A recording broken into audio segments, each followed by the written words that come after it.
Olá, meus amigos, muito boa noite. 24 de junho, dia de São João, né? E nós estamos quebrando novamente nossa tradição das terças-feiras em razão da véspera de São João ontem. Ontem não foi dia de live, ontem foi dia em que o pessoal queria comer milho, festejar o São João do seu jeito, mesmo diante do isolamento social. Por isso não fizemos na terça-feira, né? Passamos aqui para quarta, que é de fato o dia de São João, mas que já tem uma maior disponibilidade aí, geralmente, de todos que têm participado. Boa noite, Flávio Marinho, meu colega aqui, advogado, está aqui já conosco. Ó. Tem alguns alunos já na área, Arthur Juan, Willa Carla, nossa amiga Alcides aqui na área. Pessoal, hoje o Papo em Casa tenta quebrar alguns mitos, trazer algumas verdades, como diz o título aí, ó, sobre o combate ao Covid-19. Diga-se de passagem, falar hoje de Covid-19 é praticamente, falar com seriedade de Covid-19, de combate à Covid-19, é praticamente uma prestação de serviço à comunidade. Porque o que tem de fake news, o que tem de imprensa inflando o que é verdade, o que tem de gente difundindo pelo WhatsApp aí notícias e informações não verdadeiras, não é brincadeira. De fevereiro, de março até aqui, a gente tem sido bombardeado. E é mais do que na hora, né, da gente desvendar isso aí com quem entende, com quem está na linha de frente desse combate, né? Nós tivemos uma visão nacional com a nossa ex-senadora Heloísa Helena, enfermeira, professora universitária. A gente teve um papo aí muito mais a nível nacional sobre o combate ao coronavírus, né? A saúde e a política, saúde pública. Hoje a gente recebe o doutor Humberto Caldas, né? Que vai estar aqui conosco, vou adicionar, já está aqui, né? Que a gente vai tratar, pessoal, do combate ao coronavírus em Pernambuco. Vamos ver o que é que está acontecendo na linha de frente na saúde pública, na saúde privada. Por quê? Eu vou apresentar já a vocês aqui quem é o doutor Humberto Caldas, viu? Que eu tenho orgulho de dizer que é o meu primo, viu?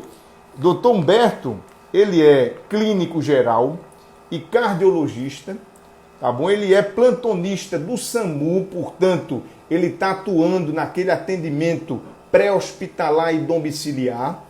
Ele é chefe da emergência do Procap, ali na Mário Melo, todo mundo conhece, principalmente quem é paciente cardiopata ou tem um parente paciente cardiopata, né? Portanto, ele que junto com a equipe lá preparou todo o hospital para os cardiopatas vítimas de Covid-19, né? E na rede privada, ele trabalha como clínico geral no Hospital Memorial São José, ali na Agamenon Magalhães, e é plantonista da UTI geral do Hospital Esperança. Ele é quem vai, minha gente, passar essa realidade aqui pra gente. E eu vou já chamá-lo aqui. Deixa eu já ver ele passar aqui, tá aqui. Deixa eu tentar chamá-lo.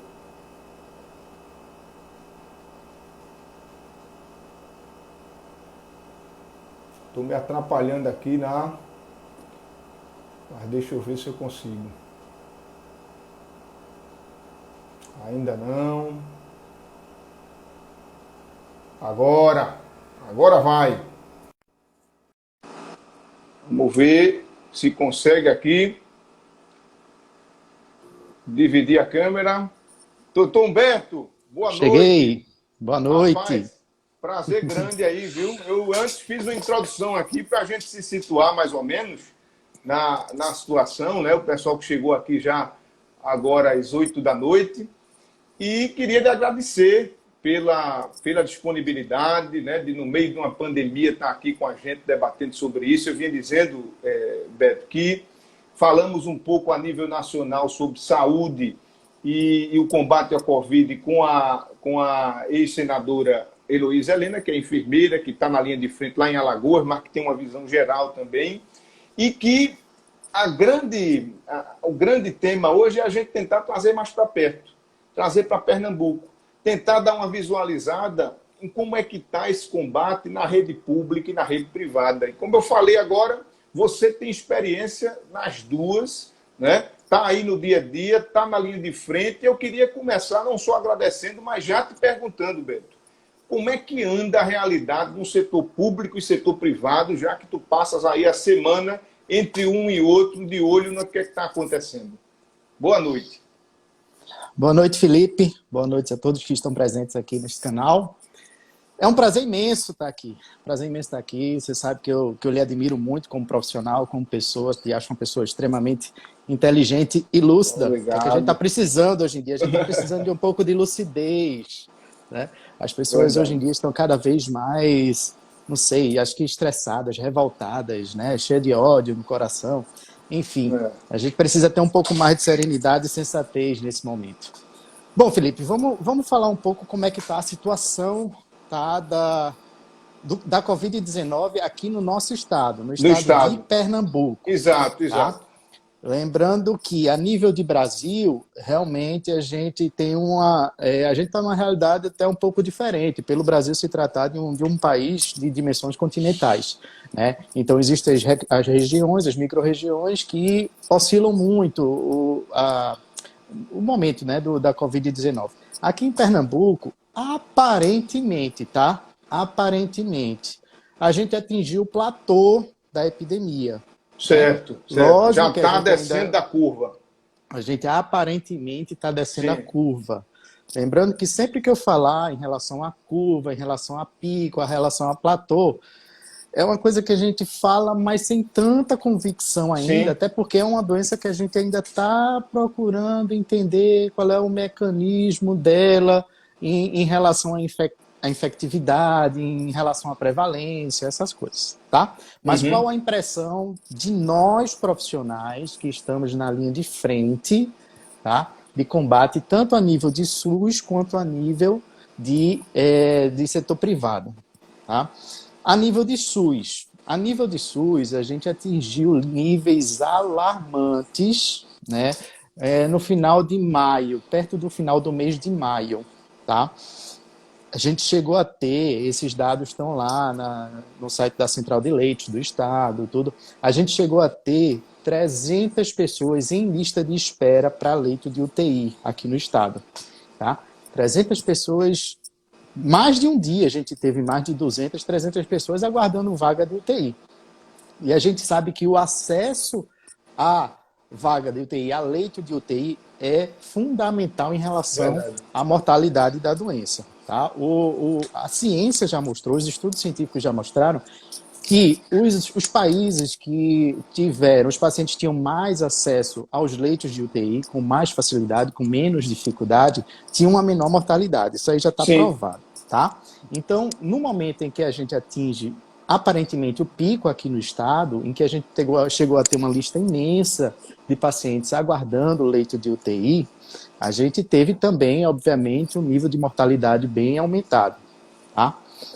E quem trabalha no setor público, eu sou plantonista do SAMU, né, como bem você falou, nossos plantões no SAMU, nessa época, se refletia de forma bem fidedigna. Tá? Eram infernais, eram extremamente movimentados. Né? A gente já tinha todo o aparato, toda a roupa para se preparar para sair para uma ocorrência de Covid. Então, eu atendi pessoas que já estavam prestes a morrer em casa. Né? Eu já cheguei para atendimento em que já foi tarde demais, em que o paciente já tinha ido a óbito em casa e que o histórico dele sugeria que era Covid. Né? Então, aquele paciente que já estava em óbito em casa vai para o IML, vai fazer testagem, e o resultado nessa época era tanto teste, era tanto exame que atrasava de 7 a 15 dias o resultado. Tá? Então, por isso que talvez a onda ainda oscile um pouquinho, um dia tem menos mortes, outro dia tem mais mortes, porque ainda tem algumas confirmações lá de trás que vai sendo confirmada à medida dos dias. Hoje em dia está mais ágil, tá? Até porque a demanda está um pouco menor. Bom, eu também, como você falou, sou um dos coordenadores da emergência do PROCAP. Tá? Isso. Então, a gente se preparou para receber os pacientes cardiopatas e que contraíam o coronavírus e que desenvolviam a doença. né? Então a gente teve que fazer toda uma preparação logística e estrutural a nível de Do emergência hospital, a do estrutura, sim, sim. hospital para receber esses pacientes. Então a gente teve que reservar uma área específica para receber esses pacientes. A gente teve que abrir uma UTI exclusiva para paciente com Covid no Procap, uma UTI com 10 leitos, tá? E a gente chegou a abrir, não sei se alguém conhece o Procap ele tem 7 andares, né? Sim, Dos sim. quais 4 são enfermarias, né? E cada enfermaria tem cerca de 20 a 40 leitos, a depender do andar. Então a gente teve que reservar uma enfermaria de 20 leitos para pacientes exclusivamente Covid. Tá? Então, nesse momento do auge, ali no final de maio, saturou. O serviço de saúde pública colapsou. Né? Então, a gente não tinha mais vaga de UTI, a gente tinha várias pessoas na lista de espera. Nosso serviço, que é o Procap, estava sempre lotado, tanto Mas olha, UTI, o tanto Procap, enfermaria e emergência. o Procap, já que ele é especial para questões de cardiologia, o paciente ele já vinha encaminhado de outro hospital ou geralmente já vai direto para lá? Já vem de uma triagem de outro, né? Já vinha de triagem de outro hospital. Tá? O Procap ele não era a porta de entrada, a primeira porta de Isso, entrada. Primeiro isso. procurava uma UPA, uma policlínica, e era referenciada ao Procap pelo histórico de doenças cardiológicas. Né? A nível de sistema privado, então assim, no SUS é claro que colapsou. Tá? Isso aí já está bem documentado. Nosso sistema de saúde colapsou. Fins de maio, né? Fins de maio. Fins de maio. Mais ou menos naquela época em que a gente decretou o lockdown, com Sim, medidas sim. mais rígidas, né, de isolamento, enfim. No setor privado, como você falou, eu sou diarista clínico do Memorial São José, então eu estou todos os dias passando pelo Hospital Memorial São José para ver pacientes internados clínicos, com qualquer doença, né? Junto com toda a minha equipe lá, toda uma equipe. E a gente teve que, num hospital privado, praticamente reservar quatro enfermarias exclusivas para pacientes com Covid e quatro UTIs exclusivas para pacientes com Covid. Tudo isso sempre muito às pressas, né? Porque a doença não espera. Toda a logística Exato. teve que ser com as pressas. E trabalho na UTI do Hospital Esperança. Na UTI que é exclusiva para pacientes com Covid, tá? Então, lá na UTI desses dois hospitais privados que eu trabalho, nesse período ali da segunda quinzena de maio até o iniciozinho de junho, todos os leitos estavam sempre ocupados. Então a Sempre. privada chegou também a colapsar, Chegou ao mesmo com limite. estrutura maior, Chegou ao né? limite. Isso. Mesmo com estrutura maior. Né? Só que os hospitais particulares, eles tinham uma certa reserva de conseguir montar leitos extras e que conseguiu acobertar Improvisado. a maioria dos pacientes. A maioria dos pacientes conseguiram ser acobertados no serviço privado, mas sempre beirando o 100% de ocupação dos leitos. Tá? Então, a gente passou por maus bocados, realmente, agora no final de maio, início de junho. A gente está no final de junho, tá? A partir dessa segunda quinzena de junho, a gente tem visto claramente uma redução Uma redução. dos atendimentos, tá? Pós-lockdown e no passar do mês de junho, né? Pós-lockdown, pós-abertura de novos hospitais de campanha, novos leitos de campanhas, enfim.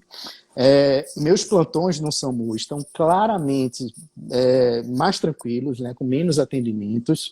O número de internamento nos hospitais privados, tanto em leitos sem ser UTI e em leitos de UTI, tem reduzido. Algumas UTIs que eram exclusivas para paciente com Covid deixaram de ser UTI exclusiva para Covid e estão voltando a ser UTI geral, normal. Tá? Então, a situação do nosso estado, nesse momento, é de redução da curva. Certo, Tá? certo. Isso Mas é isso não é consenso. garantia, né? Isso não é Não, garantia. isso é Né? consenso entre nós profissionais que estamos na frente, né, de batalha. Mas é importante a gente frisar que o vírus continua aí circulando, tá, gente? Sim, sim. Agora, com essas medidas de relaxamento, né, as pessoas voltando a sair de casa, as pessoas voltando a frequentar comércio, voltando a frequentar shopping centers, né, voltando a trabalhar fora de casa, a gente está esperando uma nova onda, tá? Isso é esperado. Na segunda onda. Isso vai provavelmente acontecer, né?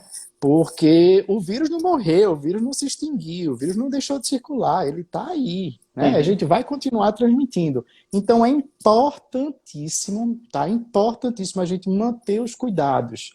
Só sair de casa se realmente for necessário. A Exato. recomendação continua a ser de ficar em casa. Não está saindo Agora, por motivos banais, né? Beto, nesse momento de fins de maio para começo de junho, que houve que colapsou o sistema, tanto público quanto privado, o cidadão que chegava lá com Covid, precisando de um leito de UTI, o que chegou na hora que estava tudo lotado no setor público, e aquele que chegou no setor privado com tudo lotado, qual era o procedimento a se fazer nesse momento? Esse é o problema, né? No setor público, geralmente a porta de entrada desses pacientes são as UPAs e as policlínicas, tá? Sim. Então, muitos desses pacientes que aguardavam leito de UTI ficavam em leito de UPA, ou geralmente na área vermelha da UPA, que é aquele setor da UPA para os pacientes mais críticos, que precisam de monitorização, tá? Então, os pacientes eles recebiam assistência médica, óbvio, né? Na maioria dos casos, eles estavam monitorizados em setores que eles poderiam estar monitorizados, mas não recebiam a assistência adequada de UTI.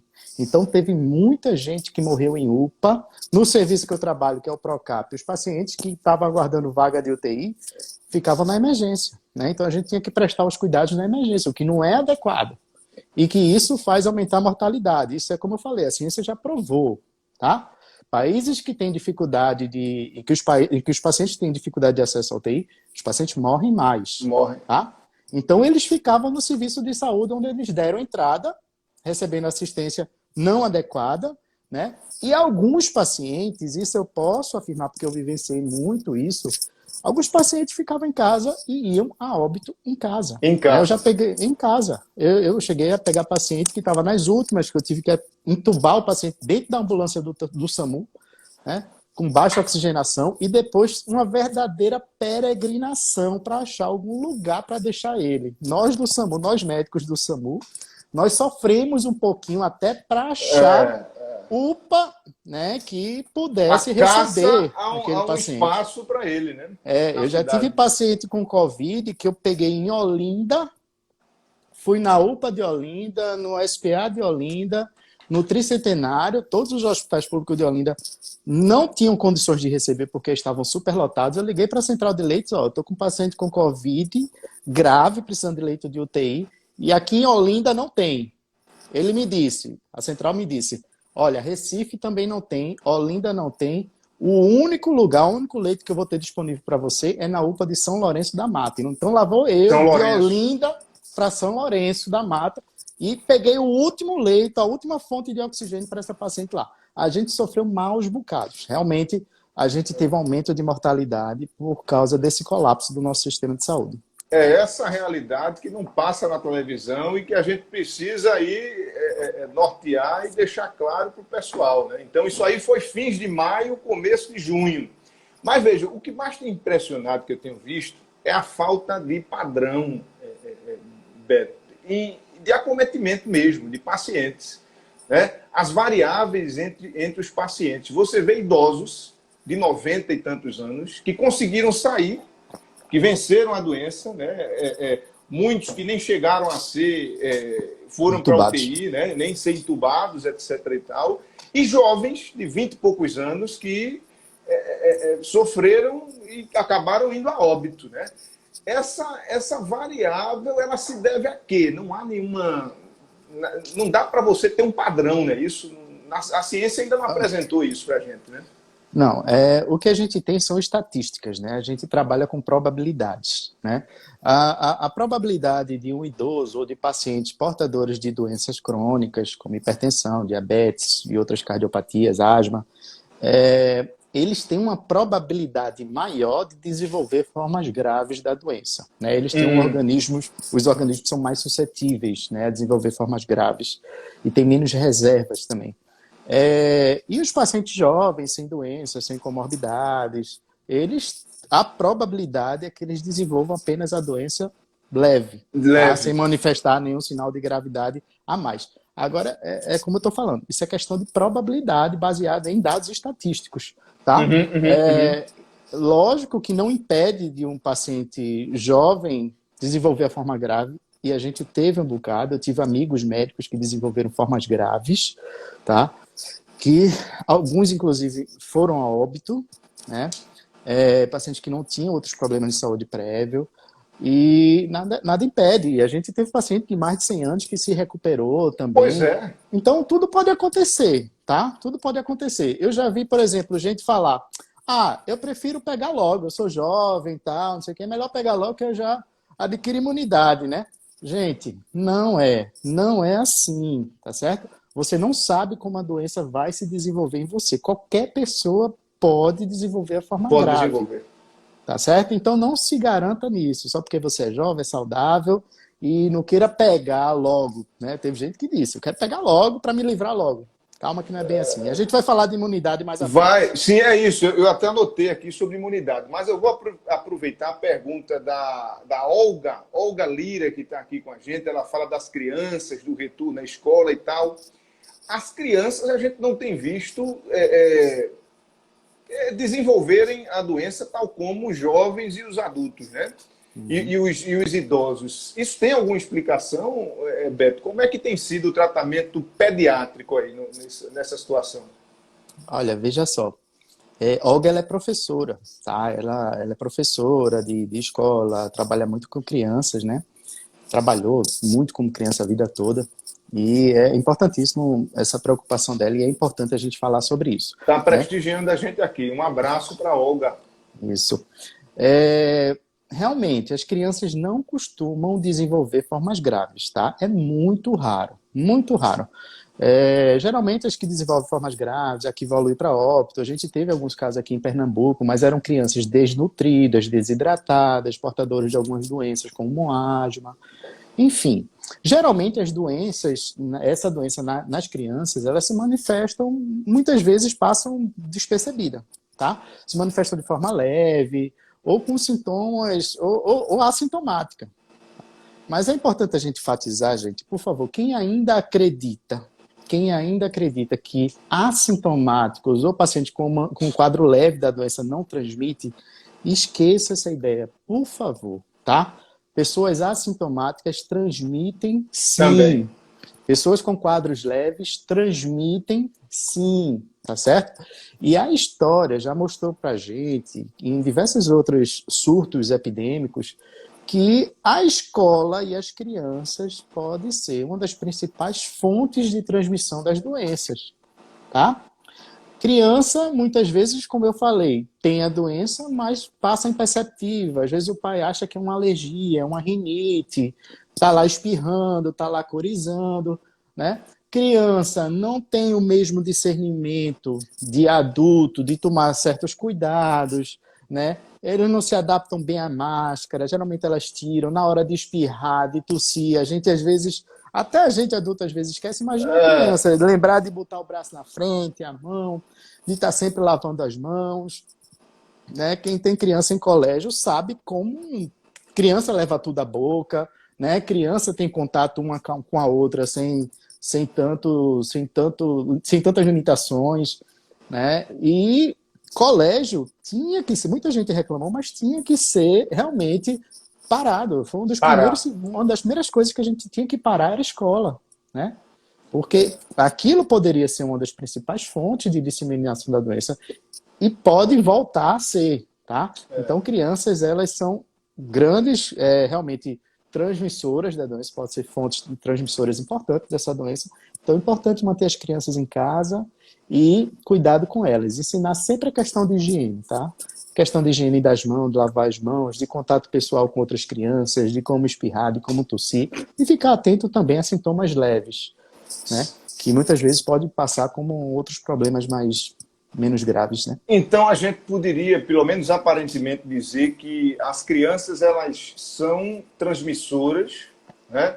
São Fortes transmissoras, potenciais transmissoras. potenciais transmissoras, porém elas não desenvolvem, isso é comprovado ou já chegou a ter óbito de criança, etc e tal? Teve óbito de criança, né? Mas, como eu falei, a probabilidade é muito pequena, muito Pequena. pequena. O Certo. vírus não consegue, o sistema imunológico está ali em fase inicial, né, se maturando, então está super sensível. Aí, provavelmente, por causa disso, eles desenvolvem uma imunidade mais rápida contra o vírus. Eu vou aproveitar a pergunta da nossa amiga aqui, a arquiteta Anne. Anne pergunta, vitamina D realmente ajuda? Essas vitaminas em geral, Beto, a D é um dos exemplos, né? Mas tem alguma forma de aumentar a imunidade? Isso aí está no imaginário popular também, né? Pois é, né? Vamos começar a desmistificar alguns mitos, tá, gente? Certo. Vamos lá. A primeira coisa que eu gostaria de enfatizar: não existe nenhum tratamento, nenhuma terapia, nenhuma medicação comprovadamente eficaz no tratamento dos casos leves a moderados da Covid-19, tá certo? Qualquer outra pessoa, qualquer outro profissional, qualquer mensagem que você receba por redes sociais afirmando o contrário do que eu estou falando é falácia. É falácia. A gente não tem o tratamento eficaz.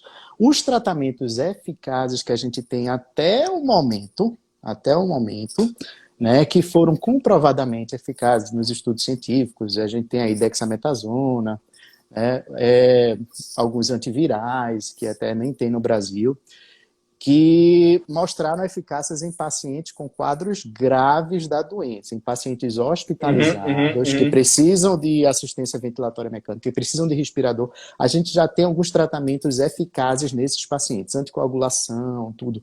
Mas os pacientes que estão em casa, que estão com quadros leves da doença, que não precisam ser hospitalizadas, a gente não tem, gente. Então esqueça esse negócio de vitamina D, de zinco, de cloroquina, de ivermectina. A gente não tem nenhum tratamento profilático, não existe. Se vocês ouvirem ou lerem qualquer coisa até o Isso é momento, importante. de qualquer coisa que ajudou a prevenir, que vai prevenir, evitar que você contraia o coronavírus, é falácia, Falso. tá certo? É falso. Não acreditem nisso, tá? Vitamina D. Vitamina D é suplemento alimentar, tá, gente? Inclusive, a suplementação, tomar vitamina D, né, como suplementação alimentar é uma coisa, inclusive, bem questionável, era um tópico à parte, né? A gente sabe que a vitamina D, ela atua, assim, no sistema imunológico, né? Ajuda a melhorar o sistema imunológico, mas a gente não pode afirmar que a vitamina D é terapêutico em algumas doenças, principalmente essas doenças infecciosas, tá? Nem zinco. Antes que alguém pergunte de zinco, Sim, tá? sim. Não tem eficácia, ok? E as Então, outras veja, medicações a gente pode ir falando aos poucos. primeiro mito que a gente está quebrando hoje, né? A questão da medicação profilática. Você vai tomar e que vai evitar você contrair, isso aí já está descartado, Isso. né?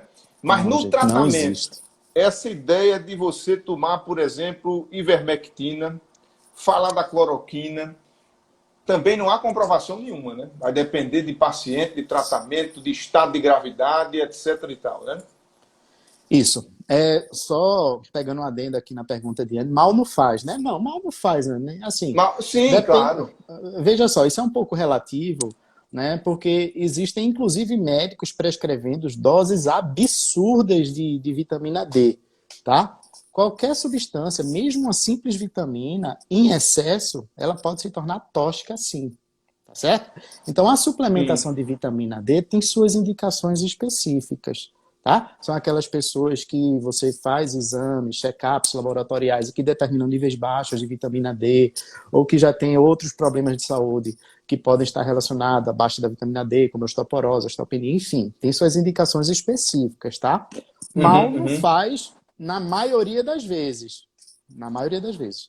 Mas se você tomar doses altíssimas, está comprovado que a vitamina D ela pode sim ser tóxica, tá? Então, muito cuidado Ok. nesses excessos.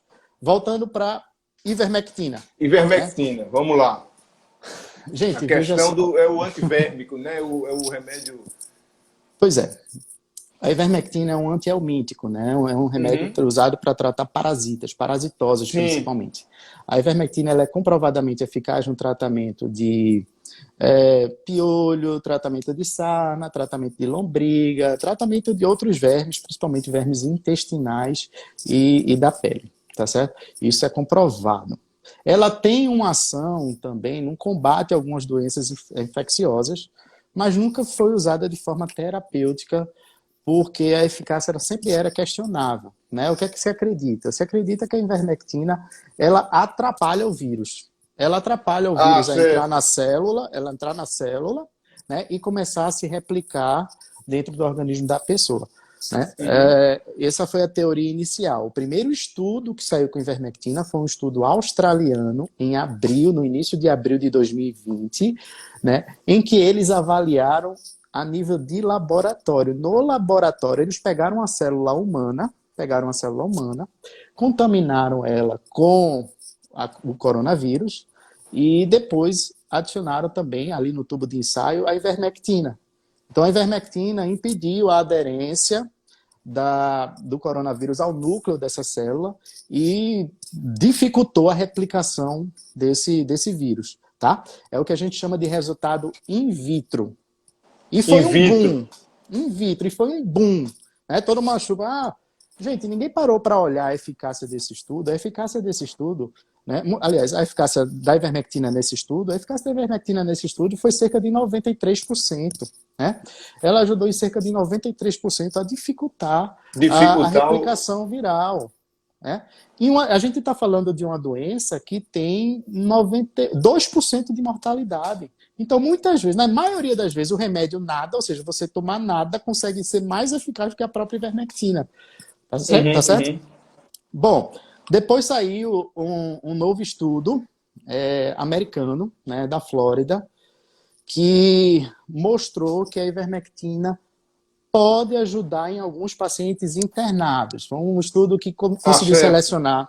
que conseguiu selecionar a nível mundial alguns pacientes e separou em grupos. 700 pessoas tomaram ivermectina e um grupo de 700 pessoas que não tomaram ivermectina no hospital, tá? Que precisaram se internar, que precisaram ir para UTI, que precisaram ser entubados. E o grupo da ivermectina parece que morreu menos e parece que teve alta mais rápido. Mas o próprio estudo, quem quiser ler o estudo, vai lá, procura o estudo da Flórida, do Dr. Gall, que ele mesmo afirma, gente, isso aqui é um estudo observacional, tá? Ele usou um banco de dados. Foi o mesmo banco de dados que aquele estudo do Lancet sobre a hidroxicloroquina, que depois foi retirado do ar, usou. Ele pegou um Uhum. banco de dados e que saiu coletando dados de vários pacientes no mundo todo. Isso é muito questionável do ponto de vista estatístico. Tá? Então, os próprios autores do trabalho afirmam que, apesar dos dados terem sido positivos, o estudo não é adequado para usar como um parâmetro para usar no tratamento, ok? E existem outros estudos em andamento. A gente tem estudo em andamento para tratamento de pacientes que estão em casa, para pacientes que estão no hospital, tá? Alguns estudos um pouco mais bem desenhados, né, do que esse da Flórida. A gente só tem esses dois trabalhos, gente, tá? Não adianta, Uhum. vocês podem procurar, garanto a vocês que vocês não vão encontrar outros trabalhos com ivermectina, tá? E a gente tem trabalhos assim, já bem consolidados, tá? Bem consolidados com hidroxicloroquina e azitromicina, que não foram eficazes em evitar a doença, tá? Então É outro mito aí. esse negócio de que a hidroxicloroquina previne a doença, isso já caiu por terra, tá? A gente tem um bom estudo publicado na New England, tá? Com o New England Journal of Medicine, que é um dos principais jornais da área médica, né? Mais bem respaldados do ponto de vista científico, que desmistificou esse mito. Então, Uhum, uhum. não existe medicação ou suplemento, seja vitamina, seja substância, seja chá, que seja comprovadamente eficaz na profilaxia, nem no tratamento. Qualquer Mas coisa que veja, vocês leiam a, diferente disso, falácia.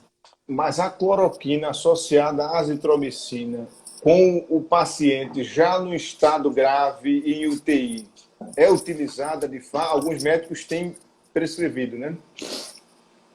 Mas o mito que a gente precisa desmistificar, tá, gente? Certo. Primeiro de tudo que eu queria esclarecer aqui. Eu pessoalmente considero uma pena essa questão de politização de determinados medicamentos, né? Ocorreu uma certa politização de determinados medicamentos, principalmente em relação à cloroquina, hidroxicloroquina, que é uma medicação que a gente usa muito na nossa prática clínica, né? Que tem suas indicações específicas e que ela é muito eficaz, né, nas suas indicações, em paciente com lúpus, em paciente com quadros de artrite, importante. Pensa numa medicação boa. Eu tenho paciente de consultório que usam, né? Boa parte desses pacientes que usam cloroquina precisam também de um acompanhamento cardiológico. Então, muitos dos pacientes vão para o meu consultório só porque usam cloroquina, hidroxicloroquina, para a gente fazer um acompanhamento regular, né, desses pacientes. Lá no início da pandemia, lá na China ainda, quando o pessoal não tinha o que fazer, começaram a usar as drogas básicas imunomoduladoras que a gente tem, né? E de mais fácil acesso e que potencialmente teriam efeitos mais rápidos. A hidroxicloroquina ela começou a ser estudada ainda lá na China, ainda antes da epidemia se tornar pandemia, de fato, né? E pareceu um estudo bem pequeno, que não tinha o quê? 20 pessoas, acho que 20 pacientes só, parecia mostrar uma certa eficácia em pacientes que estavam em estado grave, entubado, tá certo? Depois surgiu um outro estudo na França. Na França também mostrando um possível benefício da hidroxicloroquina em diminuir o tempo de internamento dos pacientes no hospital. Parecia que os pacientes permaneciam menos tempo no hospital. Também foi um trabalho muito questionável, só tinham 30 pacientes, pouquíssimo, tá? E, inclusive, hoje em dia, esse estudo também não está mais publicado. Os próprios autores tiraram esse estudo do ar, tá? Você não encontra mais ele, né? Ele foi despublicado, esse estudo francês. E depois vieram vários outros. Aí a gente já tem pelo menos uns cinco estudos com hidroxicloroquina, né? Um deles, que foi o que teve o maior boom a nível mundial, que foi o da revista Lancet, com 96 mil pacientes a nível mundial, também usou um banco de dados muito questionável, né, para coleta de dados. E esse estudo terminou sendo despublicado. A revista Lancet é uma revista importantíssima para nós médicos. Ela, inclusive, teve que lançar um editorial pedindo desculpa, tal, que lançou com a melhor das intenções, porque para publicar um estudo desse na revista científica é uma burocracia tremenda, tá certo? Então, esse estudo ele foi despublicado, o de 96 mil pacientes. Mas a gente tem outros estudos, gente. A gente tem estudo nos Estados Unidos, na New England, tá? Com mais de 1.400 pacientes internados em quadros moderados a graves, que mostrou piora clínica no uso de azitromicina e hidroxicloroquina. Não teve eficácia em evitar morte, não teve eficácia em diminuir tempo de internamento hospitalar e aumentou o quadro de efeitos colaterais. Colaterais, certo? Eu vi isso, eu vi. Esse estudo fez com que toda a comunidade médica a nível mundial praticamente contraindicasse o uso da hidroxicloroquina para tratamento da Covid em hospital. Então, hoje em dia, os hospitais não estão mais usando hidroxicloroquina nos pacientes graves de UTI. Eu trabalho em algumas UTIs, em praticamente todos os hospitais que eu conheço, tirou hidroxicloroquina do protocolo e não está recomendando mais. Que paciente? Ah, mas eu conheço um paciente que estava usando na UTI. Gente, em alguns casos, para você ter ideia de como a coisa se desenrolou, alguns casos os familiares obrigam a gente a prescrever hidroxicloroquina. Tá? Isso que é importante dizer. Eles pressionam os médicos a usar, né? Aí a gente vai usar, agora você vai assinar um termo de responsabilidade. Isso. Tá? Então, hoje em dia, para se prescrever hidroxicloroquina nos hospitais, em todos os hospitais que eu trabalho, antes você só prescreve se for por exigência da família ou exigência do próprio paciente, o paciente querer usar, e para isso eles têm que assinar todo um documento. Todos os hospitais têm um documento para uso de hidroxicloroquina. Qual é o único questionamento que ainda resta em relação à hidroxicloroquina? Se a hidroxicloroquina ela é eficaz ou não naquele iniciozinho da doença. Ainda existe uma certa dúvida em relação a isso. Tá? Se no início da doença ela teria alguma eficácia em evitar que o paciente progredisse para um quadro grave. eu posso afirmar para a gente que eu prescrevi muito hidroxicloroquina, boa parte dos meus amigos prescreveram hidroxicloroquina lá no início, e a gente realmente, do ponto de vista prático, a gente não viu diferença em quem tomou e quem não tomou, tá?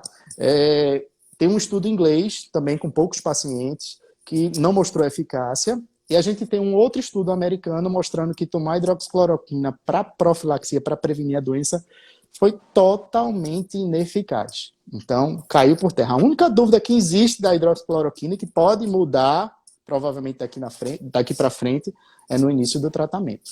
Mas acho pouco provável.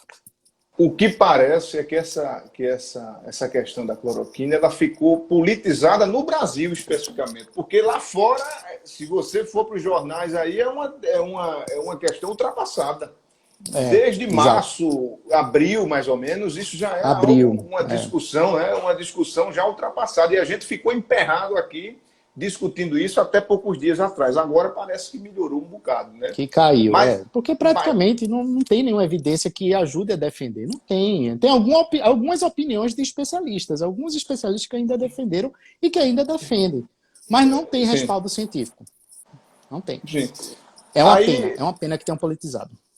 Aí, Beto, a gente já quebrou aí outro mito, que é a questão da cloroquina, a gente já traz a ivermectina, a gente trouxe, né? E a cloroquina. Agora vamos falar de imunidade. O nosso Herman Souza Leão, que está aqui acompanhando a gente, ele teve Covid-19, ele botou até uma pergunta aqui, eu deixei para agora para a gente não misturar aqui os assuntos. O PCR dele, o exame inicial, deu positivo. Ele passou pela doença, ele e a esposa tiveram todo o tratamento, melhoraram. Quando foram fazer o IgG, se eu não me engano, deu negativo, não positivou. Está acontecendo isso aí, então quer dizer que a gente não pode, Beto, ter nem referência de teste. Os testes não estão sendo eficazes ao ponto da gente ter noção de se teve ou não a doença? Essa é uma questão bem séria, né? Porque eu te garanto que nem nós médicos ainda entendemos bem como funciona essa questão imunológica do coronavírus, tá? Essa é a preocupação, né? É algo que até para nós, né, para a comunidade médica como um todo, é algo muito nebuloso e muito misterioso, tá certo? A gente ainda não sabe bem como lidar com determinadas informações de exames sorológicos, né? Qual é, assim, a nossa percepção, tá? Quem já teve a Covid-19, confirmado pelo teste do PCR, que é aquele que enfia o cotonete no nariz, na garganta, colhe a amostra, esses pacientes que deram positivo, tudo indica que eles adquirem uma certa imunidade, tá? E que eles provavelmente não desenvolverão novamente um quadro mais intenso assim da doença. Pode até desenvolver alguns quadros leves, né, com sintomas bem leves, mas é pouco provável que ele desenvolva novamente a doença. Um quadro mais forte, né? O vírus provavelmente não vai conseguir se replicar, né, nesse organismo mais. É o que a gente acredita baseado nas outras doenças que existem, tá certo? E eu que tive a Covid-19, fiz a sorologia, meu IgM e meu IgG deram negativo, então eu não criei imunidade. Gente, não existe isso, tá? Não saiam por aí falando isso, de que eu tive a Covid, mas eu não criei imunidade. Isso não existe. Inclusive, eu nem recomendo você que teve Covid, quem teve Covid positivo, quem testou positivo, não recomendo ficar fazendo sorologia depois, porque nem nós médicos, a gente não sabe como lidar com esses resultados. A gente não sabe como interpretar, né? O que é o IgG, o IgM. IgG é considerado uma imunoglobulina, anticorpos de memória. Tá certo? Tudo indica que aquele paciente, aquela pessoa que tem um IgG positivo para qualquer doença, tá? Não é só para coronavírus, não. Qualquer doença, a gente pede sorologia com IgG e com IgM. Por quê? IgM é anticorpo de atividade de doença. Significa que a doença provavelmente ainda está em atividade.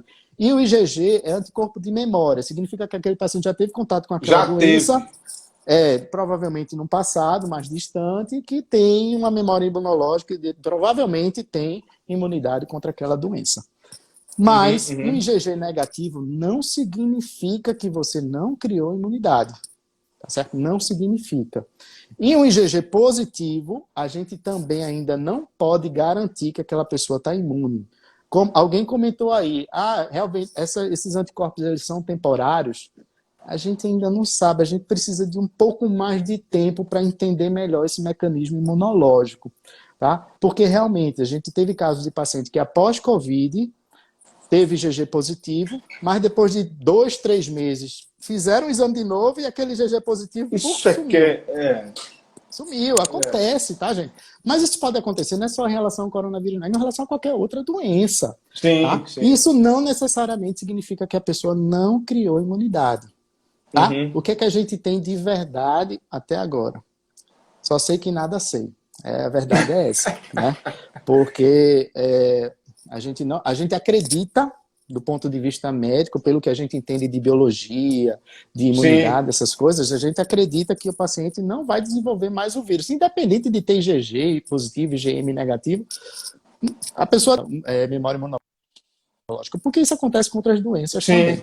Tá certo? Então você que tem seu IgG negativo, não se preocupe. Mas você teve a doença confirmada, não se preocupe. Bom, e para que serve então esse exame sorológico? Ao meu ver, como médico, para que serve esse IgG e esse IgM? Tá? Talvez para detectar pacientes que tiveram a doença na forma assintomática. Isso realmente talvez ajude. Tá?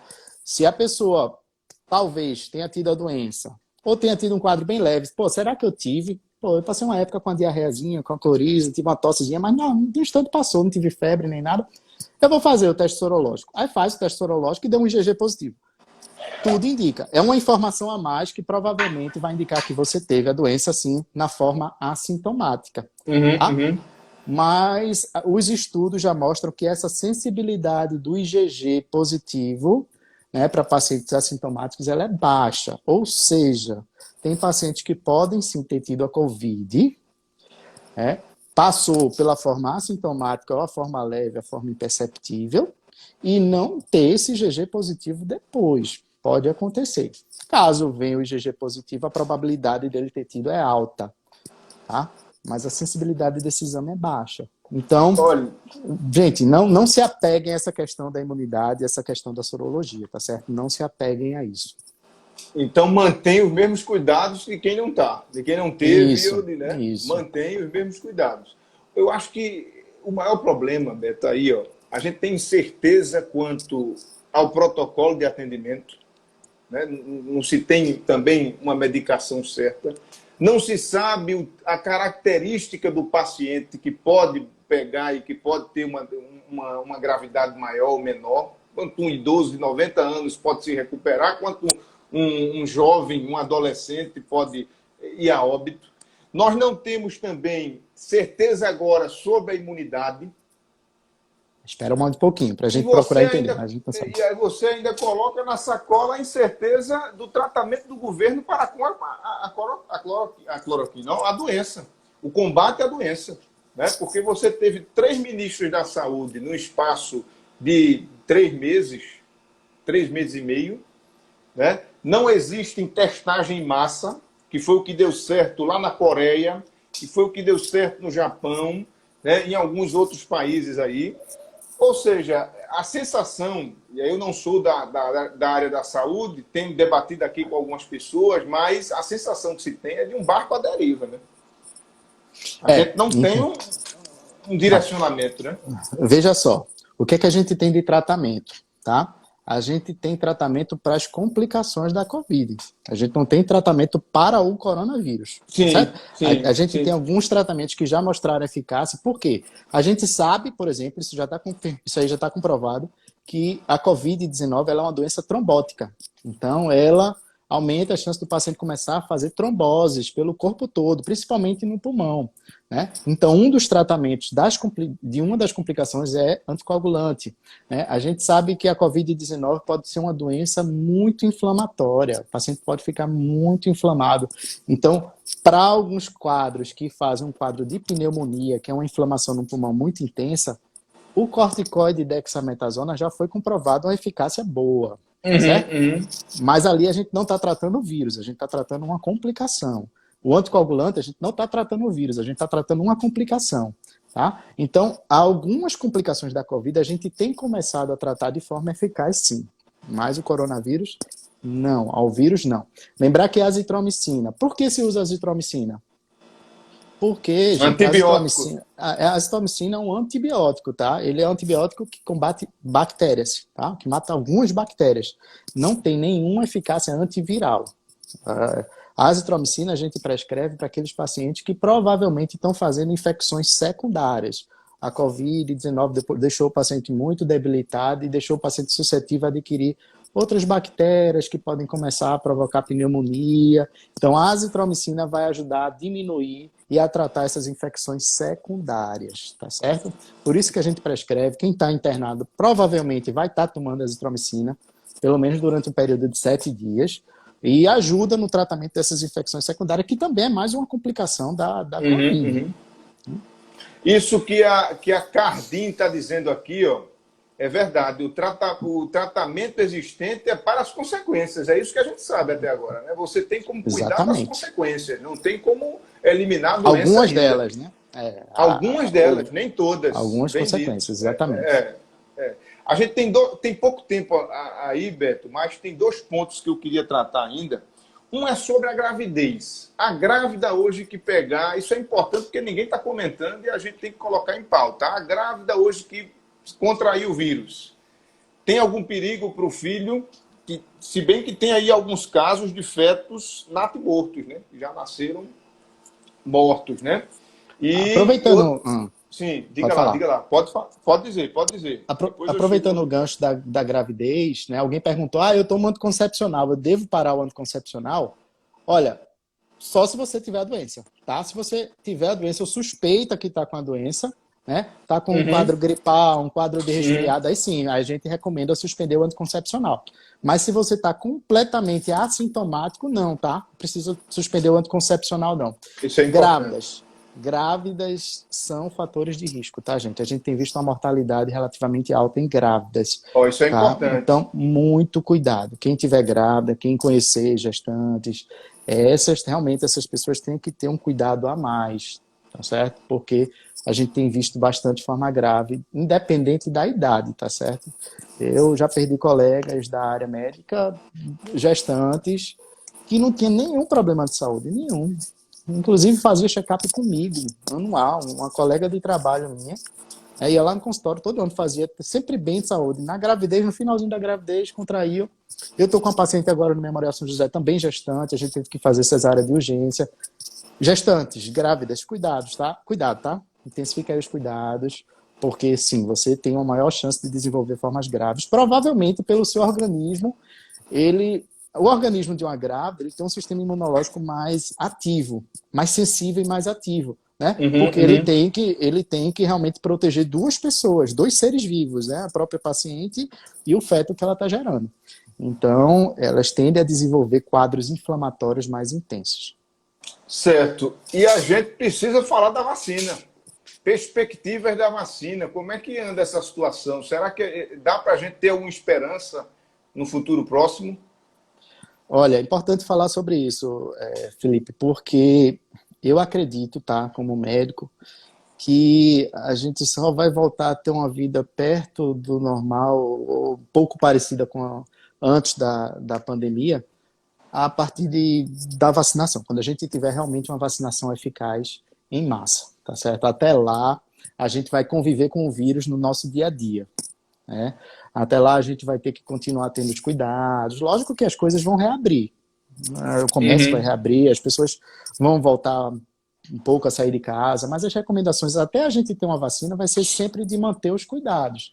Tá? Só que não há perspectiva de vacina para esse ano ainda aqui no Brasil, chegar aqui no Brasil. Então, acontecendo o teste, a gente teve um trabalho com vacina já que saiu, com 140 pacientes, mas muito pouco. Isso é muito pouco, tá? E foi um estudo eficaz. Isso já foi um primeiro sinal de que uma vacina parece já estar sendo promissora. Inclusive, estão testando no Brasil, né? Começando a testar no Brasil. Estão começando a testar agora no Brasil. Só que da testagem até a aprovação e até a utilização, isso demora meses, tá? Meses. Então, esse ano, provavelmente, a gente não vai ter vacina aqui no Brasil. Daqui que isso seja testado, aprovado, comercializado, isso vai demorar. Isso aí, as perspectivas de vacina são para o ano que vem, tá certo? Vai sair vacina, tem gente que propagam a ideia que a vacina não vai funcionar, que o vírus pode sofrer mutações. Pode, gente. O coronavírus, ele é um vírus que Meu realmente Deus do céu. ele pode ter mutações. Mas, olha, a gente tem outros vírus que também têm mutações e que a gente consegue acompanhar direitinho. Um exemplo Sim, clássico é o vírus da gripe, tá? da gripe. O vírus da gripe é o vírus influenza. O influenza, ele é muito mutável. É um vírus muito mutável Uhum. e que ele está sendo sempre acompanhado em laboratório, né? Então, os cientistas eles vão detectando as variações do vírus. É por isso que todo ano a gente tem uma vacina diferente para a gripe, né? A gente tem que Ah, vacinar sim, sim, a sim. população suscetível à gripe todo ano, tá? E é provavelmente o que vai acontecer com a Covid. Provavelmente vai acontecer isso também com o coronavírus, né? A gente vai Uhum. ter vacina? Vai. Mas tudo indica que vai ser aquela vacina em que a gente vai ter que tomar de forma periódica. Continuada. Acredito que não vai ser aquela vacina que a gente toma uma vez na vida e Uhum, adquire imunidade uhum. para a vida toda. Acredito que não. Esse vírus, daqui para frente, ele vai passar a ser monitorizado e as vacinas elas vão sendo também atualizadas ano a ano, tá certo? É o que a gente acredita, tá? Mas isso também é incerteza. Mas vai chegar, Olha, viu, gente? Vai chegar a vacina sim, não tenha se dúvida disso. Deus quiser, vamos pelo menos acabar aqui a live, que o tempo já está acabando, com essa esperança, né?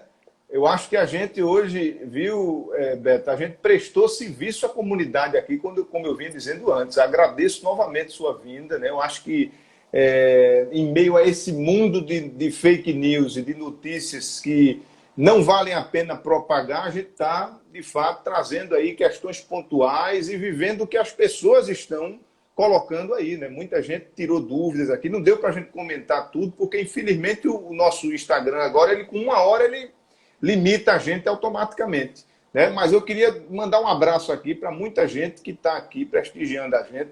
Doutor Orígenes Caldas está aqui na área, viu? Doutor, deixa eu ver mais aqui, Herman Souza Leão, doutor Daniel Sarinho, Melissa Guaraná, arquiteta, você deve conhecer bem, né? Doutora Cristiana Caldas, lá de Carpina, Pernambuco, né? Anne, nossa amiga arquiteta, está aqui na área. Fernanda Castro está aqui também. Diogo, delegado, está aqui na área, gente de primeira qualidade.